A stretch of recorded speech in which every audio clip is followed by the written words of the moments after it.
Outline, hecho con amor, con toda confianza.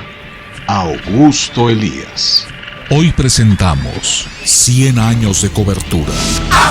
Todos dependemos del prójimo, del público, anuncios, publicidad, radio, televisión, música, discos, noticias, anuncios, con un pequeño detalle. Con toda confianza, hay que escucharlo. Si el festejo de los 100 años del radio en México es un acontecimiento, este destello, esta entrevista es otro acontecimiento. Señor Elías, muchas gracias por estar en Outline Radio. Muchas gracias. Sí, gracias a ustedes. Señor Elías, platíquenos, por favor, ¿cómo llegó usted al mundo de la publicidad? Sí, mira, muy sencillo. Yo acababa de terminar preparatoria en el año 44, 43, y pasé al primer año de universidad estudiando economía, y en ese año mi papá, que había trabajado en anuncios exteriores y después se convirtió en agencia de publicidad, y posteriormente se vendió esta agencia de publicidad a la primera agencia internacional que vino a México, que se llamaba Grant Advertising, que compró a las 4 o 5 agencias pequeñas que había de publicidad locales, las compró, las incorporó y creó una super agencia en México que se estableció en el edificio Guardiola. Esto ocurrió en el año 41 por ahí. Y 2 o 3 años después, en el año 44, mi papá decidió independizarse y fundar Publicidad Augusto Elías. Esto fue en octubre del año 1944. Con esto, haciendo las cuentas muy sencillas, verá usted que Publicidad Augusto Elías está en su 76 aniversario. Sí. Está por cumplir 77 años en octubre. Yo estuve en la agencia porque mi papá nos convocó a mi hermana mayor y a mí para iniciar esta aventura, y éramos 11 personas o 12 personas en la agencia, y esto, repito, fue a fines del año 44. Una pregunta de primaria, una pregunta infantil. ¿Su papá creó la agencia así sin cuentas o ya con una cuenta o varias cuentas? No, tenía como cuenta base, porque eso era lo que él manejaba. Había incorporado a esta agencia internacional, manejaba. La cuenta importante era la cervecería Modelo, que sigue siendo un gran anunciante. Y en ese momento, con esa cuenta y otras cuentas menores, estaba Espasa Calpe, que era una editorial, estaba Madera de Trópico, que era unas gentes que trabajaban las maderas en Yucatán, y las convertían en aglomerados y en fin, eran cuentas menores, pero la cervecería Modelo era la cuenta importante. Y esto en el año 44, yo estuve en la agencia aproximadamente 2 o 3 años, y después, siendo muy chamaco y en ese momento uno supone que conoce más que nadie, se vuelve un experto en todo. Obviamente tuvimos dificultades trabajando padre e hijo, y yo me salí y me fui a trabajar por mi cuenta en cosas de radio y en cosas de revistas, en fin, me puse independiente, digamos. Pero en el año 51, más o menos, no estoy seguro si fue 51 o 52,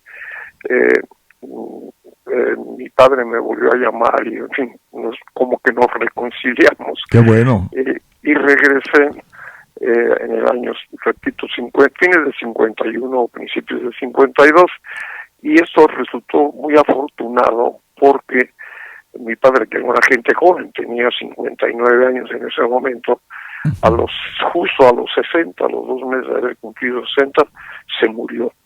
Entonces, afortunadamente estaba yo ahí para poderle dar continuidad a la agencia. Pero ya para entonces se había perdido la cervecería Modelo y la agencia se había vuelto pues muy pequeña y estaba un poco luchando por salir adelante. Otra pregunta, perdón la inserción, señor Elías. ¿Y su papá por qué se metió al mundo de la publicidad? Porque él trabajó, la historia, él era español, Sí. llegó a México en el año 20, me parece, o 19 o 20 por ahí, y empezó a trabajar en el periódico El Universal, como en un departamento de publicidad muy incipiente. Realmente, aparentemente aportó, aparentemente, eso no lo puedo comprobar, se comentaba en mi casa que él había aportado el aviso oportuno, porque lo había visto en Europa y aquí en México no había un... Entonces se metió a trabajar en Universal. Esto lo llevó a la publicidad indirectamente, y en el año 25 lo contrató la cervecería Modelo como jefe de publicidad, cuando la cervecería Toluca, que era de don Pablo Díez, creció y se volvió cervecería Modelo, y pensaron que necesitaban un departamento de publicidad y lo encabezó mi papá. De ahí su conexión con la cervecería Modelo y con don Pablo Díez, que era el dueño de la cervecería Modelo. Entonces, en eso estuvo 3 o 4 años, y por ahí del año 29 o 30, con un señor americano que se apellidaba Wilson, y otro señor Patterson, que tenían otra vez un muy pequeño operación de anuncios de la calle y anuncios exteriores. Se fue a trabajar ahí como empleado de esta agencia que se llamaba, bueno, no era agencia, era exclusivamente de anuncios exteriores y se llamaba General Advertising, muy elegantemente en inglés, y tenían anuncios de la cervecería Modelo, de los cigarros, que eran los que se anunciaban entonces. ¿Y el tipo de publicidad de qué era? ¿Impresos o ya era radial? ¿Ya había comerciales de la cervecería Modelo en la radio? No, yo no, eso no lo recuerdo, no lo puedo asegurar, pero ya en ese momento, desde que existía la XW y la XEB, que eran las dos fuertes, digamos, o grandes, ya tenían anunciantes, y la cervecería era uno de los anunciantes importantes. Las cigarreras eran muy importantes en ese entonces, lo que era la compañía de cigarros del Águila, que tenía las marcas líderes en ese entonces, y el Buen Tono, que era la propietaria de la XCB, tenía los cigarros delicados y tenía los cigarros faros, para precisamente hicieron esta difusora para anunciar sus propios productos. Entonces, ¿Y la otra cigarrera qué marcas tenía, señor Elías? nada más había la cigarrera. En ese momento era la compañía, se llamaba Compañía de Cigarros del Águila. Posteriormente, como en el año, yo creo que hasta los años 40 o 50, llegó la Moderna, que era se estableció en Monterrey. Básicamente los cigarros hoy en día todavía en el mundo hay 2 grandes compañías que controlan el tabaco en el mundo, desde Inglaterra. Uno es la British American Tobacco y la otra es Imperial Tobacco. Son los dos, y tienen diferentes marcas en Estados Unidos, y cambian inclusive el nombre de las empresas. Hoy está Philip Morris, Brown & Williamson, pero todas son derivadas o de British American o de Imperial.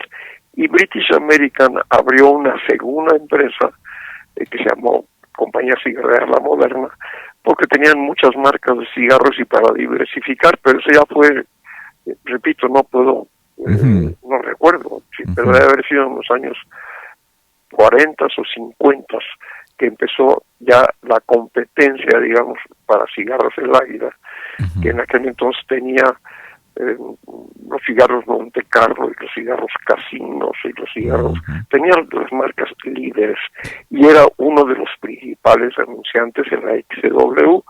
Ya le hablo a usted de los fines de los 30 y principios de los 40. Y en cuanto a las cervezas, la cervecería Modelo, ¿qué etiquetas tenía? La cervecería Modelo tenía, ahí viene por ejemplo la primera intervención creativa de Augusto Elías Riquelme, mi padre, fue con el lanzamiento de una cerveza que se llamaba Moravia, porque la cervecería Modelo, su marca de base fuerte era la cerveza Victoria. La cerveza, la Corona nunca creció hasta que empezó a exportarse realmente la Victoria, que era una cerveza muy barata y muy popular. Era la base de la cervecería Modelo. Y quisieron incursionar en el terreno upscale, digamos, lanzando una marca premium y lanzaron una cerveza tipo alemana que se llamaba Moravia, y esa cerveza se lanzó con la intervención de Augusto Elías, ya como agente. Bueno, le tengo que explicar a usted que esta agencia de anuncios exteriores, que se llamaba General Advertising, con el tiempo,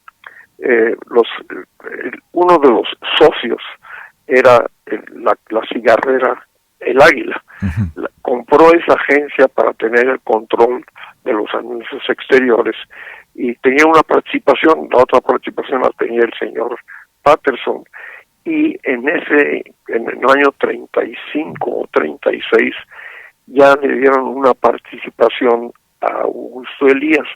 Entonces los tres socios, que eran la cigarrera, el señor Patterson y el señor Elías, en el año 35 o 36 empezaron a darle servicio más allá de los anuncios exteriores a la cigarrera. Entonces la cigarrera pedía que les ayudaran haciendo anuncios de radio, que hacían anuncios de periódicos, que eran los dos medios predominantes, y la agencia de anuncios exteriores empezó a volverse agencia de publicidad, bueno, casi como la conocemos el día de hoy. Había dibujantes y había redactores, y yo ya de niño, cuando veníamos del colegio, pasábamos a la oficina a recoger a mi papá, y era en la calle de Artículo 123, que tenía esta agencia que se llamaba, cambió su nombre de General Advertising a General Anunciadora, y seguían teniendo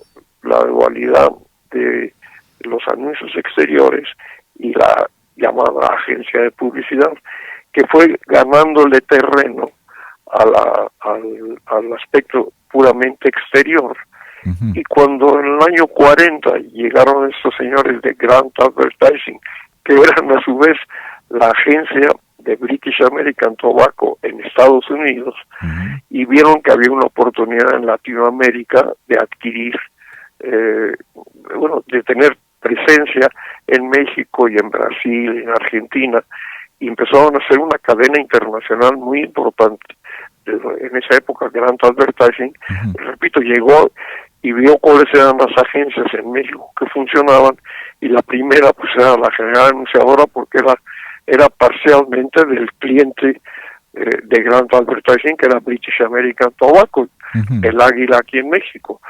Y en ese sentido, en el año 40 o 41, compraron a los socios, incluyendo a mi padre, y se lo llevaron a la agencia de publicidad Grant como ejecutivo de las cuentas que él manejaba, y manejaba la cervecería Modelo, y manejaba la compañía de cigarros del Águila, y manejaba algunas otras cuentas. Y se llevaron al señor Humberto Sheridan, que era una bellísima persona que también tenía una pequeña agencia de publicidad, y se llevaron a Santiago Reachi, que tenía una publicidad que se llamaba Publicidad Organizada, sociedad anónima, que después se volvió Posa Films, porque se llevó a Cantinflas como que descubrió Cantinflas y empezó a hacer películas con Cantinflas, las primeras, y Riachi se salió de Grand Advertising. Eran ejecutivos de lujo, eran los que manejaban, habían aportado sus cuentas, y en esos andares Augusto Elías Riquelme en el año 44 decidió también salirse y llevarse las cuentas que manejaba en Grand Advertising. Básicamente la cervecería Modelo, la cigarrera no se fue porque la cigarrera era parte social de Grant. Entonces, esa es la historia, digamos, y por eso se funda Publicidad Augusto Elías. ¿Y hoy en día existe o con otro nombre Grand Advertising? No, desapareció tristemente. Era una agencia, se establecieron en el edificio que era de lujo en México, que era el edificio Guardiola, que está en Avenida Juárez y Madero y 5 de Mayo, y era un edificio, bueno, súper de lujo, y ocupaban todo un piso, y tenían un departamento de radio que producía los anuncios, tenían un departamento, no se llamaban departamentos creativos en aquel entonces, tenían un departamento de dibujo muy grande, había muchísimos dibujantes, había muchos redactores. En ese departamento de radio lo encabezó Luis de Llano Palmer, Luis de Llano padre, ¿no?, que ya murió, y que después fue a Televicentro. Luis de Llano era el encargado del departamento de radio, y ahí producían. En esa agencia, era una agencia pues, muy grande, que controlaba a todas las pequeñas agencias que se habían incorporado a ella y habían aportado sus clientes, más lo que aportó Grand Advertising, aparte de las cigarreras, las cuentas que pudo traer Grand Advertising, y el Grand Advertising desapareció del mercado por ahí yo creo que de los principios de los 60, o debe haber durado 20 años, no sé por qué desapareció, porque la cigarrera a lo mejor dejó de ser socia, no sé qué pasó ahí, pero en ese momento, cuando Publicidad Augusto Elías se instala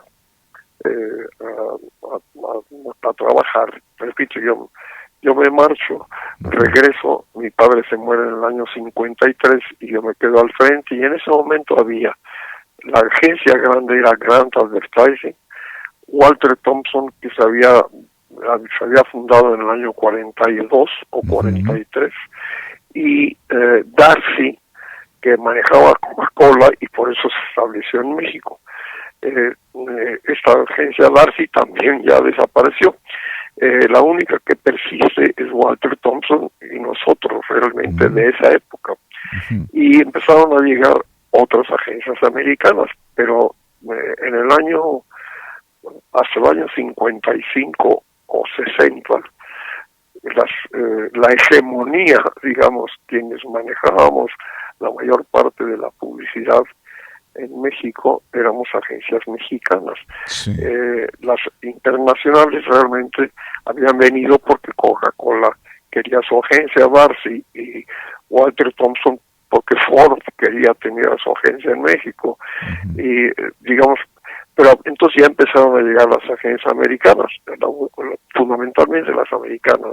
Agencias europeas no llegaron tardíamente, hasta hace 15 años o 20 que llegó Publicis, que es francesa. El resto siempre fueron agencias americanas. Y hoy en día, desde luego, los grupos transnacionales pues dominan seguramente el 70 o el 75% de la publicidad en México en cuanto a manejo de las cuentas principales, porque se alinean, son cuentas transnacionales. En el año 44, señor Elías, en el año 44, en el arranque de Augusto Elías, ¿una agencia de publicidad significaba esencialmente radio o más impresos o una mezcla? Era muy fácil, era muy sencillo. Había en el año 44, bueno, desde el año 30 y tantos en adelante, había una estación de radio predominante que era la XW, después su satélite, que era también del grupo de don Emilio Azcárraga, que era la XQ, y todas las estaciones llamadas chicas, que eran las estaciones chicas. O sea, nomás había una grande. La grande era W. Digo, era, no sé decirle con exactitud porque no había esos controles, pero si se manejaban, vamos a utilizar la cifra de, si fueran 100 pesos al año de publicidad, la XW manejaba de esos 100 pesos 60 y 30 los manejaban los periódicos principales de la República, fundamentalmente en ese momento el Excelsior y después el Universal. Y yo cuando empecé a trabajar en la agencia, pomposamente era yo el jefe de medios. Digo que en mi vida y yo hacía las órdenes de inserción y eran fundamentalmente para la XW, para la XQ posteriormente, cuando el señor Modelo estaba en la agencia, pues era el anunciante y se anunciaba en la W, se anunciaba en la Q, y se anunciaba en Excelsior y en el Universal, y párele de contar.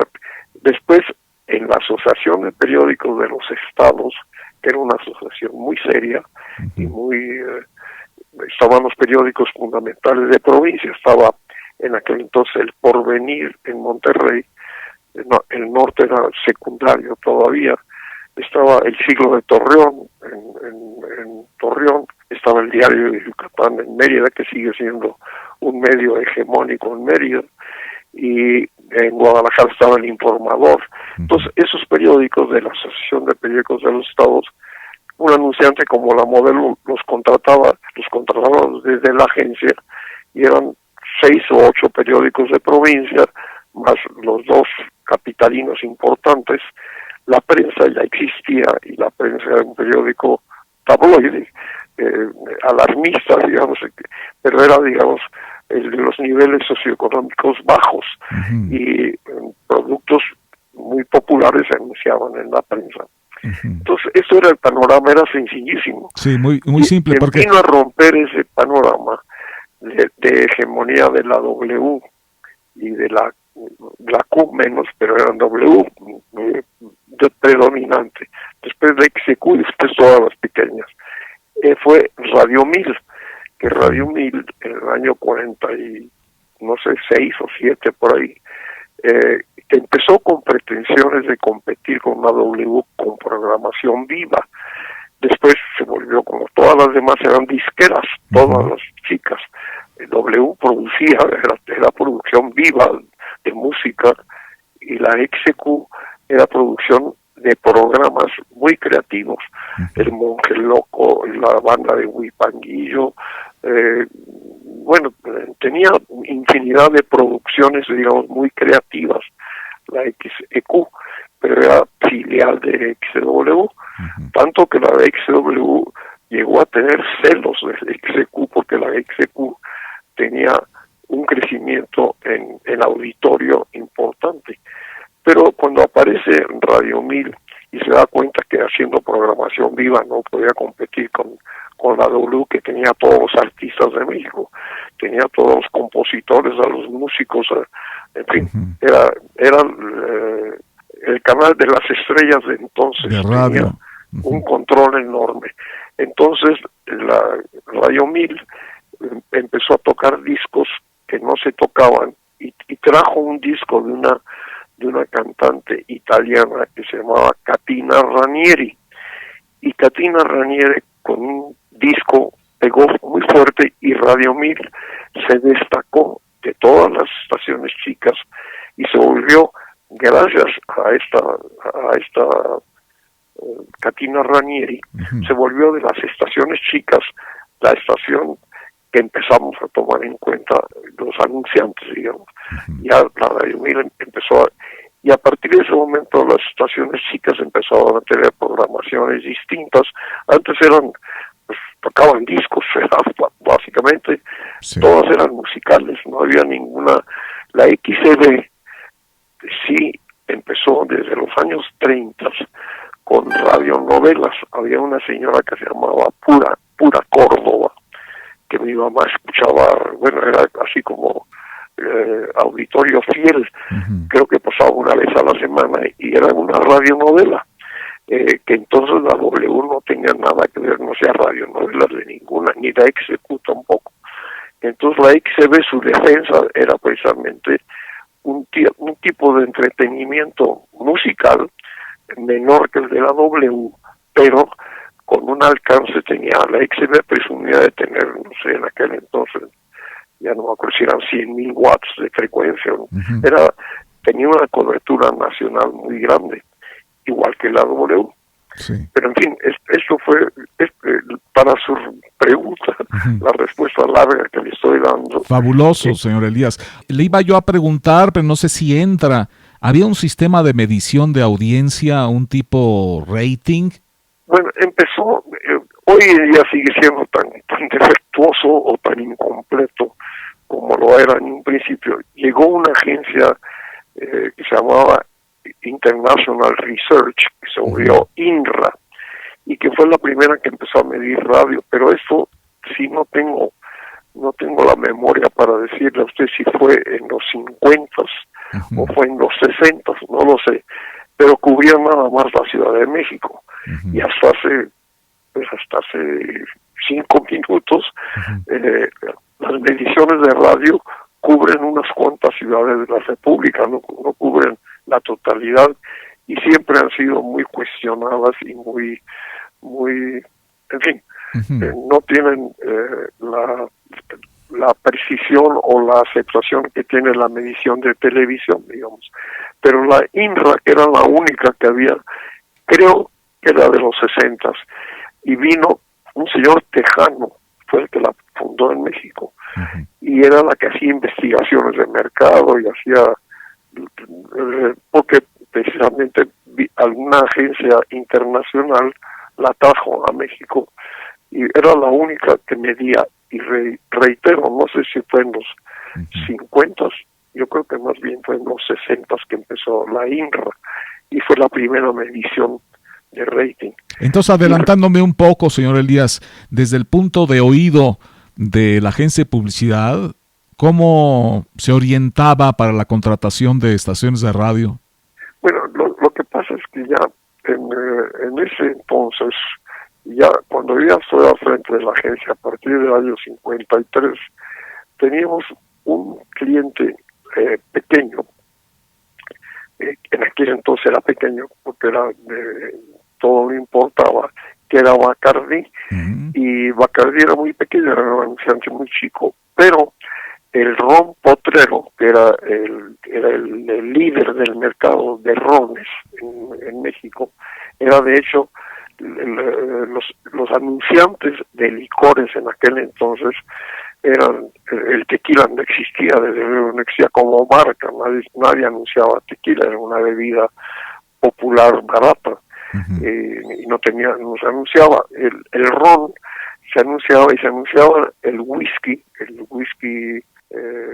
Johnny, bueno, lo que soy Johnny Walker, tenía, y un whisky que durante la Segunda Guerra Mundial se empezó a importar, que era un whisky canadiense llamado Ballantines, y que se volvió, digamos, el líder del mercado de whiskies, que en aquel entonces el whisky era una bebida que se vendía muy bien en niveles de clase media alta, digamos. Después cayó en desuso el whisky hasta ahora, en los últimos 10 años, que ha repuntado nuevamente. Pero Bacardi, que repito era una marca pequeña, le hicimos una campaña sumamente exitosa y sumamente popular en su momento, que se llamó Si hay Bacardi hay ambiente, y coincidió con que Ron Potrero, que tenía el eslogan, que es una de sus preguntas, tenía el eslogan más popular en aquel entonces, junto con el de mejor, mejora, mejoral. El de Ron Potrero era, este sí es el mero mero, es el Ron Potrero. Entonces, y el Ron Potrero cambió de fórmula, y la gente empezó a repudiar al Ron Potrero, y coincidió con la aparición de la campaña de Bacardi, de Si hay Bacardi hay ambiente, y creció el mercado de rones enormemente, y Bacardi se posicionó como la número 1, y automáticamente se volvió nuestra cuenta base, digamos, nuestra cuenta en los años 54, 55 hasta el 60. O sea, ya le tocó a usted cuando estaba en el timón de Augusto Elías. Sí, no sé, a partir de 53, a mí me tocó esa campaña, ya esa campaña fue una hechura nuestra, digamos. Estaba muy joven, señor Elías. Sí, es que yo tuve que quedarme, repito, en la agencia. Yo tenía en ese momento 26 años, Sí. cuando se muere mi padre. Entonces, y me quedé, pero me tocó muy afortunadamente, fue una coincidencia extraordinaria, que acababa de nacer la televisión, y la televisión empezó a desplazar desde luego a la televisión nació, y las agencias, particularmente nuestra agencia, la agencia de Eulalio Ferrer, y básicamente estas dos, nos volvimos productores de programas, porque la producción de parte de Televicentro en aquel momento era muy incipiente, y las agencias hacíamos programas, se los vendíamos a un anunciante y nos daba el espacio la televisora, y entonces nosotros llegamos a tener pues 4 programas a la semana. Teníamos desde luego uno muy popular que se volvió, que era la telecomedia con Manolo Fábregas, teníamos teatro con Ángel Garaza, teníamos el teatro fantástico con Enrique Alonso, con Cachirulo, que producíamos, se lo vendíamos a un anunciante y cobrábamos nuestra comisión de agencia y no cobrábamos por la producción. Por ejemplo, el de Cachirulo, que era el patrocinador, era Chocolate. Sí, no, pero primero, porque esto es una historia muy personal. A mí me tocó, tenía yo una hija en aquel entonces de 4 años y otra de 1, y la llevé un día a un teatro que hoy es el Cine Versalles, en la calle de Versalles, y estaba ahí Enrique Alonso, con Cachirulo, en vivo. Se presentaba los domingos ahí en la matiné, digamos, y llevé a mis hijas, y me llamó la atención la reacción de los niños cuando salía el malo y salía el bueno, y los niños se agolpaban en el escenario y le gritaban cosas al malo, y entonces me llamó la atención y dije, bueno, ¿y por qué no llevo esto a la televisión? Y hablé con Luis de Llano y le dije, dame un espacio para llevar a este joven Alonso que me llamó mucho la atención, y hacemos una cosa que se llama Teatro Fantástico. Y Luis de Llano me acomodó, quería acomodarme a mediodía, y le dije, no, dame el domingo en la noche. Y me hizo efectivamente un hueco el domingo en la noche, y fue un éxito enorme. ¿Cómo no? Oye, entonces el nombre de Teatro Fantástico es de usted. Sí, todo, inclusive el Teatro Fantástico lo empezó a patrocinar Orange Cross, y Orange Cross